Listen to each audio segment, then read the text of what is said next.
English idioms for personality and character from espressoenglish.net. Number 1. Armchair critic. Someone who makes comments or criticisms about a situation in which they aren't taking any action to help solve the problem. Imagine a person sitting in a big, comfortable armchair and making criticisms without getting up and taking action. Number 2. Busybody. Someone who constantly wants to know about or interfere in other people's lives. For example, my aunt is such a busybody. She's always asking nosy questions about my love life. Number 3. Cheapskate. Someone who hates to spend money, even when spending money is needed. John bought his mother a $5 gift for her birthday. I can't believe what a cheapskate he is. Another way to describe someone who hates spending money is stingy. Number 4. Couch potato. A lazy person who spends lots of time sitting or lying down, usually watching TV, playing video games, or something else that doesn't involve physical activity. Stop being a couch potato. Turn off the TV and go get some exercise. Number 5. Down to earth. Someone who is practical, sensible, and realistic. I like working with Janet because she's so down to earth. Her plans and expectations are very reasonable.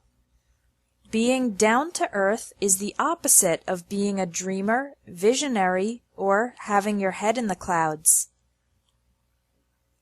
Number 6. Behind the times, or fuddy-duddy. Someone who is old-fashioned and has not adopted modern customs. My dad doesn't have an email address. He's a little behind the times.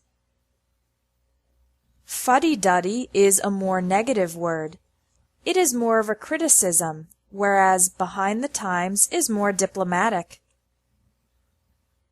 Number 7. Go-getter. An active, energetic person with initiative to pursue the things they want. You can't just wait for opportunities to be handed to you. You need to be more of a go-getter. Number 8. Goody-goody, or goody-two-shoes. Someone who always acts good, sweet, or nice and follows the rules perfectly. Mary was a goody-two-shoes in high school, but when she went to college she turned into a real rebel. The words goody-goody and goody-two-shoes are not compliments. They have the connotation of a person who always acts good and is a little bit arrogant about it, showing off their perfect behavior. An idiom for describing someone as good without this connotation of arrogance is a good egg. Number 9. Know-it-all, smart aleck, or wise guy. Someone who thinks they know everything and that their opinions or ideas are the best. I tried to give advice, but my know-it-all coworker wouldn't even listen. The idioms smart aleck and wise guy are similar, but imply that the person demonstrates their cleverness in an arrogant or sarcastic way. Number 10. A man of his word, a woman of her word, is a person you can trust because they tell the truth and keep their promises. If Gary said he'll be there at 6 o'clock, you can count on it. He's a man of his word. Number 11. Mover and shaker. An active person who helps their company, organization, or group make progress. Martha is the mover and shaker in the department. She's always got ideas to help move things forward. Number 12. A person who is set in his or her ways is stubborn and committed to their current way of doing things. I showed my boss the benefits of this new strategy, but he's set in his ways and doesn't want to change. Number 13. Slime ball. a disgusting, horrible person who deserves to be hated. Harry dumped Kate and immediately started trying to hook up with her 16-year-old sister. What a slime ball! A person can be described as a slime ball in any context, not only romantic relationships. This word can be used for anybody who did an especially terrible, dishonest, or violent action. Number 14. Social butterfly. An extroverted person who loves to socialize with many people. I'm more reserved, but my mother is a social butterfly. Like a butterfly goes quickly from flower to flower, a social butterfly often goes around a room having conversations with many people. Number 15.